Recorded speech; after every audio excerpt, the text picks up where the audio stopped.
Ya. Oye, muchas gracias. Hoy día junto con parte del equipo de abogados que nos está acompañando en la tarea que ha emprendido la UDI de fiscalizar, representar y presentar las querellas por todas aquellas situaciones del denominado caso convenios. Nos acompaña parte del equipo porque otra parte justamente anda en este momento en la ciudad de Copiapó presentando una querella. La secretaria general y otra parte del equipo de abogados estuvieron el día miércoles en Valparaíso también presentando otra. Y quería dejarles primero con ustedes a la abogada Teresa Santa Cruz para que actualice la situación de querellas que ha presentado hasta el momento nuestro partido, que nosotros creemos que van a ser muy importantes para llegar a la verdad, hacer la pega que no está haciendo el gobierno, presentar las querellas que lamentablemente el gobierno ha esperado durante semanas que ocurran hechos muy lamentables que se siguen conociendo, que esperamos que podamos seguir a través de estas querellas, la acción del Ministerio Público, la acción de la justicia, encontrando la verdad de las situaciones que han ocurrido y que han defraudado la fe pública de millones de chilenos. Así que Teresa Santa Cruz les va a hacer alguna actualización y posteriormente, junto con la secretaria general, vamos a comentar el anuncio que hizo el día de hoy la expresidenta Bachelet y el gobierno, y el fallo también de la Corte Suprema que pone en entredicho todo el sistema de salud chileno. Pero por de pronto, nuestra abogada Teresa Santa Cruz les va a presentar el... ¿Qué? Teresita. ¿Qué dije? Teresa. Perdón, Teresita Santa Cruz. Vale. Sí, es verdad. Buenos días, muchas gracias. A la fecha, el equipo jurídico ha presentado 7 querellas en 6 regiones distintas, 2 de ellas en la región de Antofagasta, para que se investiguen los eventuales delitos de malversación de caudales públicos, fraude al fisco y tráfico de influencias. Hemos tenido avances en esas querellas, ya la Fiscalía está realizando diligencias y el día de ayer, en el caso Democracia Viva en Antofagasta, se excluyó a Revolución Democrática como querellante en el caso, lo que para nosotros es sumamente relevante, dado que, a nuestro juicio, de confirmarse la concurrencia de los delitos que nosotros solicitamos que se investiguen, existiría un conflicto de interés evidente en la participación de este partido político, tanto como querellante como siendo sus militantes investigados en esta causa. Así que ese es uno de los avances más relevantes que destacamos a la fecha. Estamos estudiando la presentación de querellas en más regiones, hemos tenido conocimiento de nuevos hechos, así que el equipo jurídico continuará trabajando, desplegándose en regiones como lo hizo hoy día el abogado Carlos Oyarzún en la región de Atacama. ¿Preguntas sobre este tema? ¿Sobre las querellas y las acciones judiciales que se han presentado? También la que se presentó en la semana en Valparaíso. Sobre la de Valparaíso apunta a la subsecretaria o la Seremía de Cultura. No, esta es la de Valparaíso con el gobierno regional. Sí. Desde el gobierno regional. ¿No van a tomar medidas también con la de la Seremía? Estamos recibiendo todos los antecedentes y revisando cada uno de los convenios que se están realizando para eventualmente determinar si hay hechos constitutivos de delito. Ahora ya, perdón, solo para... Y se presentó hoy día por Carlos Oyarzún y yo. Sí, esa se está presentando en este minuto también por los delitos de malversación de caudales públicos, fraude al fisco y tráfico de influencia. En ese caso son la Fundación Atacama Sueños y la Fundación Comprometidos, que no contaba con el giro para realizar las acciones para las cuales se le estaban asignando los fondos. ¿Y ustedes como partido presentarían querellas, como lo hizo el Partido Republicano, de ampliar las querellas contra Giorgio Jackson, Javiera Martínez y Miguel Cristi? Yo puedo contestar eso si quieres. A ver, nosotros como partido hemos estado haciendo una línea muy dura en la presentación de querellas y para que se asuman las responsabilidades penales, pero evidentemente también, y hemos exigido desde el primer día, fuimos quizás los primeros en identificar las responsabilidades políticas en Giorgio Jackson, pero con antecedentes concretos que puedan acreditar la participación de él en las situaciones delictuales. Por supuesto no hemos presentado las querellas mientras no tengamos esa información. Nosotros hacemos esa separación y creemos que es importante que la justicia pueda investigar aquello. Si aparecen antecedentes que lo involucran a él, a Javiera Martínez o a otros, evidentemente es parte de la labor de la justicia. ¿Por qué cree el senador que Giorgio Jackson, Javiera Martínez y Miguel Cristi se han convertido en un símbolo, en el principal blanco de cuestionamientos políticos en el caso de los... Bueno, es una realidad que cuando usted lo revisa en cualquier encuesta de opinión pública se encuentra que Giorgio Jackson aparece como la persona más identificada con el caso Fundaciones.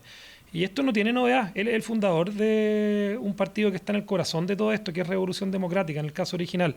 No es novedad porque además él se erigió como el paladín de la superioridad moral, una generación que supuestamente no tenía problemas ni con la probidad y que eran moralmente superiores a la generación que lo antecedió. Y evidentemente yo creo que eso lo pone en ese lugar donde la responsabilidad política es evidente, y nosotros creemos que ya han pasado casi 8 semanas de que partió el caso Convenio, y una persona que es el símbolo y que es la persona que probablemente podría significar quizás un respiro, no sé si la solución de todos los problemas a esta altura, pero sí un respiro y un reconocimiento de que se asumen responsabilidades políticas en un caso tan grave. Y en el caso de Javiera Martínez, lo dijo la secretaria general el día lunes en el Congreso cuando estuvimos en una conferencia de prensa. Ella es una estrecha colaboradora de toda la vida de Revolución Democrática, de Giorgio Jackson. Es una persona en cuyo mandato en la dirección de presupuestos se relajaron criterios de asignación de recursos, se omitieron informaciones que eran esenciales, que hubiesen permitido que casos como el que han ocurrido en esta semana y que se han descubierto en esta semana hubiesen podido evitarse. Lo ha dicho incluso uno de los eventuales ministros afectados, como es el caso del ministro Montes. Senador, y si se va el ministro Jackson, ya sea por acusación o por una renuncia, ¿es necesaria también la salida de Montes o solo Jackson a cargo de la parte de la... Nosotros creemos que la salida del ministro Jackson por sí sola no es suficiente para superar la crisis. Nosotros creemos que tiene que haber un cambio profundo, un entendimiento, una capacidad de darse cuenta. Tenemos un gobierno que se ha hecho el ciego, el sordo y el mudo frente a uno de los mayores casos de corrupción que ha vivido nuestro país en los últimos 30 años. Y la verdad, no es con un megáfono en la puerta de la Moneda que el presidente Boric va a solucionar los problemas del país y va a recuperar la confianza de los chilenos. No es haciendo como si fuera el líder de una manifestación, rememorando los tiempos en que él era dirigente estudiantil. El presidente, y él mismo, y voy a ocupar una frase de él, había señalado en algún momento de que era importante entender y habitar el cargo de presidente de la República. No es con un megáfono en las afueras de la Moneda que eso se hace, y nosotros esperamos de verdad que si se quiere retomar algo de oxígeno en el ambiente político chileno, seamos capaces y sea capaz el presidente de la República tomar medidas que vayan mucho más allá de la salida de Giorgio Jackson. Giorgio Jackson hoy día es un ministro que está sujeto a una crónica de un resultado más o menos anunciado con una acusación constitucional cuyos votos más o menos se entienden y se saben. Pero para que se asuma de que hay una responsabilidad política entendida, no es solamente la salida de él. Y cuando usted me pregunta por el ministro Montes, yo no tengo duda que la permanencia de Montes, a pesar de que no tengo ninguna duda respecto a la probidad personal del ministro Montes, se hace difícil. La continuidad y el manejo en un ministerio de vivienda con la situación que ha ocurrido ahí se hace bastante difícil. Ahora, sobre lo que usted dijo, el megáfono, esta salida del libreto ayer, ¿les preocupa cómo posicionan? ¿Hay algunas críticas sobre eso? Desde la Moneda defienden que es como el estilo también más cercano al presidente. ¿Cómo lo ven ustedes? ¿Quieres comentar sobre eso? Yo creo que si lo hablamos recién. No, a mí me parece curioso que la alcaldesa La Pintana el día anterior muestre esta pseudo indignación sobre la discriminación en su comuna y al día siguiente vayan vecinos de la comuna La Pintana y la verdad es que no le reclamen prácticamente nada al presidente. Parecía más bien una puesta en escena, pero mira, acá hay que ser súper claros. En el fondo estamos a punto de cumplir 2 meses de este escándalo, donde primero el gobierno parte con una actitud negacionista, luego ya empezaron a hablar, principalmente el ministro de Justicia, de casos de corrupción, pero los chilenos quieren resultados. Hasta ahora, en el caso más emblemático que hemos visto, que es el caso de Democracia Viva, no han devuelto un peso, no hay ninguna querella presentada por parte del gobierno y tampoco hay responsabilidades políticas. Esa es la verdad, es cosa de mirar los resultados. Entonces, por más que el gobierno diga o el presidente diga y se indigne, la verdad en la práctica no hemos visto ninguna decisión relevante en poder devolver los recursos, querellarse. No, esto no se soluciona solamente con indignación. Por lo tanto, es que nosotros en esta arremetida fiscalizadora que hemos hecho a través de nuestros abogados, esperamos no solamente que la justicia también haga su labor, sino que también el presidente tome medidas a la altura de la gravedad de los hechos. Hasta ahora no hay ninguna medida concreta Y bueno, eso demuestra, más allá de las defensas corporativas a un amigo, creo no nos parece que no es lo que corresponde. Ujú. Quería preguntar ¿qué le parece a usted que hoy día el presidente hace este acto para mejorar las pensiones? ¿Qué le parece que se recurra también a la figura de la expresidenta Bachelet para intentar impulsar el debate en un acto donde nuevamente se hace el llamado a que todos se sienten a la mesa? A ver, nuestro llamado es a mejorar las pensiones, no a apropiarse de los ahorros de los chilenos, no a robarse el esfuerzo del trabajo de los trabajadores chilenos. A mí me llama la atención que la presidenta Bachelet haya cambiado de opinión respecto a lo que pensaba el año 2016, donde señalaba que los sistemas de reparto habían quedado en el pasado y que no eran efectivos para hacer que las pensiones mejoraran. Hoy día, en un acto que a mi juicio me parece de un desparpajo cuando no se han tomado las decisiones políticas en el caso convenio, porque hay que tener mucha personalidad para avanzar hoy día, no solamente en el tema de quedarse con el 6%, con parte de ese esfuerzo de los trabajadores, sino que también pedir aumentar impuestos. Cuando tenemos un gobierno que llevan menos de 2 años de gestión y en 2 años de gestión se han acreditado casos de robo, de corrupción, como en los últimos 30 años no habían ocurrido en Chile, pretender y el llamado que hacen hoy día a que el Estado administre más recursos, a mi juicio no conversa con lo que están pensando los chilenos. O sea, y sin asumir responsabilidades políticas. Yo se los decía el otro día, han salido un par de subsecretarias, un par de seremis, nadie, si yo le pregunto a la opinión pública hoy día en Chile, salvo que lo busquen en Google, ¿se acuerdan quiénes son los nombres de esas funcionarias? No hay. No hay responsabilidades políticas que se hayan cumplido y con menos razón vamos a poder tener hoy día la posibilidad de entregarle al Estado, al gobierno, la posibilidad de administrar los fondos. Nosotros no estamos a favor de una reforma que le quite a los trabajadores, que se apropie del esfuerzo de los trabajadores chilenos. Y por mucho que esté la presidenta Bachelet, que a mí me parece una contradicción que haya cambiado de opinión respecto a lo que ella sabía en su momento como presidenta que funcionaba, pero eso no va a dar vuelta, así como no va a dar vuelta la opinión de los chilenos, así como un megáfono afuera de la moneda, tampoco arengando a las manifestantes, tampoco da vuelta la opinión de la ciudadanía de uno de los casos de corrupción más graves que ha vivido nuestro país. ¿Es un error haber utilizado la figura de la expresidenta en esta reforma? ¿Quieres tú? No. Mira, me parece que cuando un gobierno está en un momento delicado, tiene 2 opciones: recurrir a cuestiones simbólicas como un megáfono afuera de la moneda o una expresidenta de la República, que muy respetable será, pero acá la única manera de cambiar el clima es tomar decisiones políticas, hacer cambios profundos. Obviamente parte por el ministro Giorgio Jackson, pero también tiene que ver con, yo no he visto al presidente de la República, salvo que ustedes me puedan corregir, reunido en una reunión simultánea con el presidente de la Corte Suprema, con el fiscal nacional, con el presidente del Consejo de Defensa del Estado, con las instituciones donde se reciban las querellas, o las múltiples querellas que ha presentado el gobierno respecto a esta materia. La UDI ha presentado más querellas que el gobierno en esta materia, y eso da cuenta de la responsabilidad, de la incapacidad de asumir las consecuencias de los actos que han ocurrido, y la retórica no sirve en esto, no sirve un megáfono, no sirve convocar a la expresidenta para superar los problemas que tenemos hoy día, y lamentablemente el gobierno sigue haciéndose el sordo, el ciego y también el mudo respecto a las situaciones que han ocurrido en materia de corrupción en nuestro país. Senador, Eso me viene un apuntando guiño, directamente al tema de las pensiones, ¿qué espera de esa conversación que se va a realizar en el Congreso? También se había hablado que para el 21 era la fecha para ingresar indicaciones donde lo iba a hacer el Ejecutivo. ¿Usted cree que con esa medida se van a poder solucionar las cosas? ¿Las indicaciones de qué proyecto, perdón? Pensiones.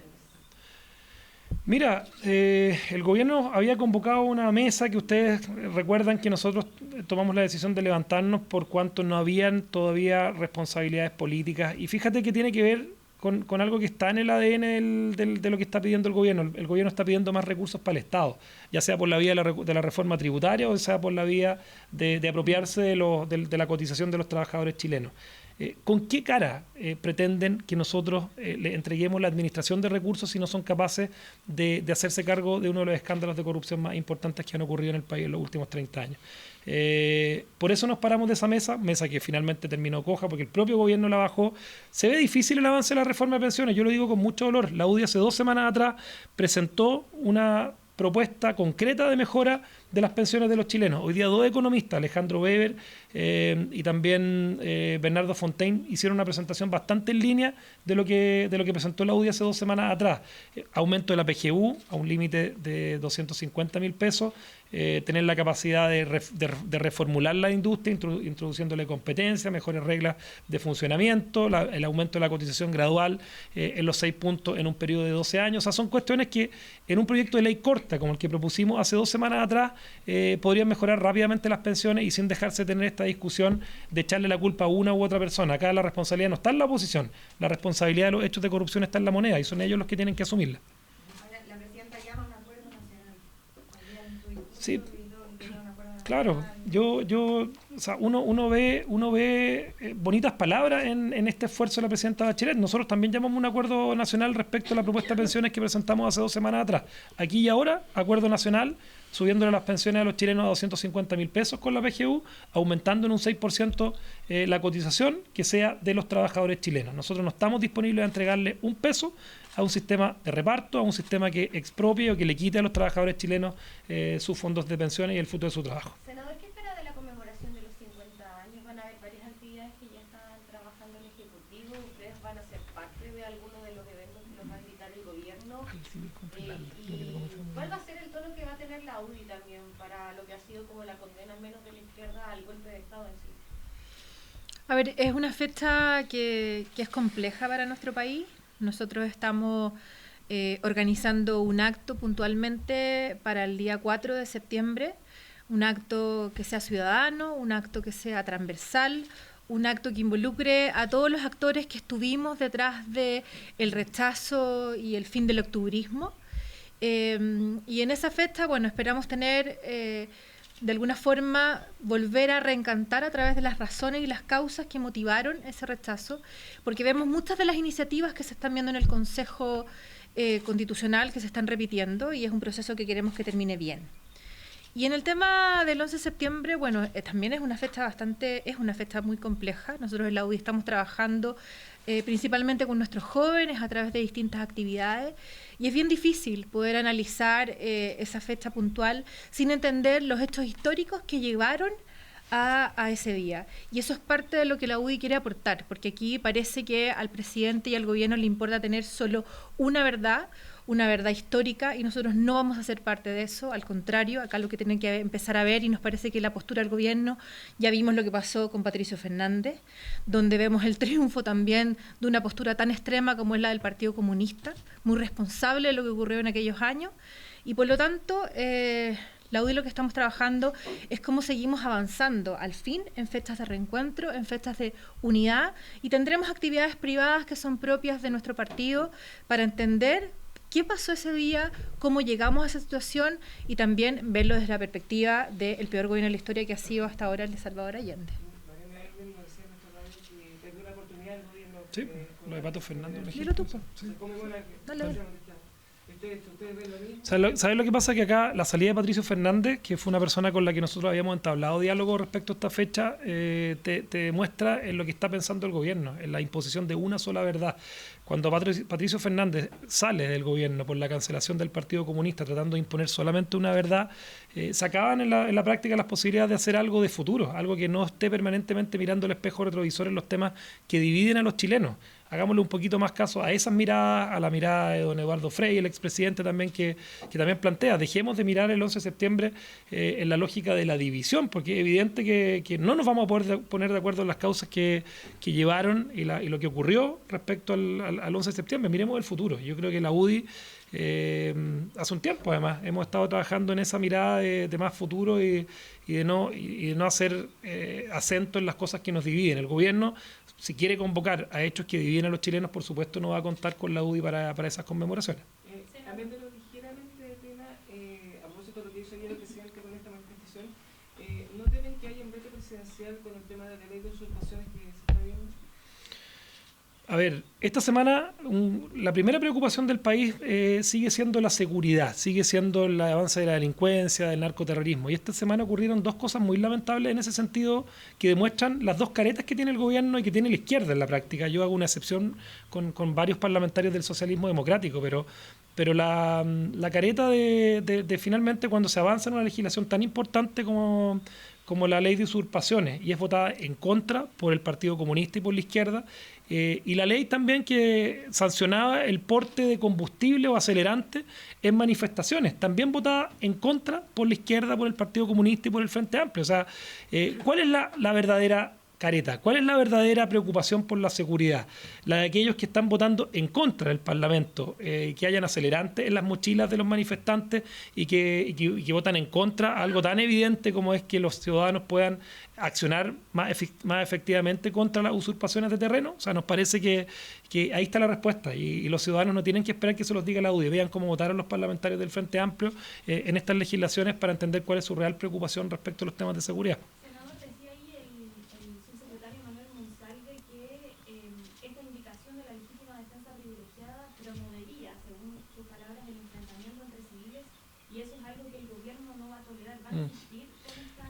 Fíjate que es bastante parecido a lo que decían hace algunos meses atrás con la ley Naim Retamal, que iba a promover supuestamente la violación de derechos fundamentales de carabineros. O sea, la izquierda siempre ve trampa, siempre ve mala intención cuando lo que tiene que hacer es ponerse del lugar de las víctimas, ponerse del lugar de los carabineros. Les costó mucho la ley Naim Retamal, tuvimos que estar varias semanas discutiendo y con el nulo apoyo del Ejecutivo. Acá nos pasa lo mismo, se ponen en el lugar de personas que, como el caso del señor Correa en la comuna de Quilpué, que fue asesinado por un sicario a propósito de la toma en su terreno, y se ponen en el lugar no del señor Correa, se ponen en el lugar de las víctimas. O sea, de las personas que usurpan el terreno. Y a nosotros nos parece que eso es inaceptable. Es ponerse y suponer de que acá esto va a generar una pugna entre ciudadanos. Acá lo que se le está entregando a la ciudadanía es una herramienta con la que hoy día no cuentan para evitar las usurpaciones de terreno. Me parece que es equivocada y por supuesto que vamos a insistir en aquello. Perdón, acaba de salir un hilo de la alcaldesa de La Pintana que dice que la persona que ayer estaba dirigiendo esta manifestación no es un allegado, sino que es funcionario de planta de la Municipalidad de La Pintana, y que haya sido candidato a alcalde, diputado, y que incluso ha recibido violencia con ella, sí. que puso su integridad física en riesgo ante una parte de la presión que ejerció Hidalgo y sus allegados. Sí. Sí. Bueno, ¿qué le parece? Nosotros teníamos, no oficialmente, por otro canal esa misma información. Algo de eso dijo la secretaria general del partido. Y a mí lo vi, fue como evidente. Y es una persona que, megáfono en mano, era parte de la municipalidad de la Pintana, fue denunciado por malas prácticas y por violencia. O sea, esa es la persona que recibe, que le entrega un megáfono para arengar a la movilización al presidente de la República. Me parece bien preocupante y que evidentemente, como lo decía, hay que preocuparse de evitar el cargo. Es una reflexión que el propio presidente hizo cuando asumió como primer mandatario y esperamos que la pueda volver a tener. Además, el incentivo que se genera de que tú para lograr algo tienes que ir a gritar afuera de la moneda. La secretaria general va a comentar sobre el fallo de la Corte Suprema de la ISAPRE, que es una situación muy relevante que está ocurriendo y que está afectando a los millones de chilenos que son afiliados a este sistema y al sistema público también. Mira, nos parece en primer lugar que esta es un fallo, una sentencia que vulnera la democracia. La Corte Suprema no tiene atribuciones para fijar precios.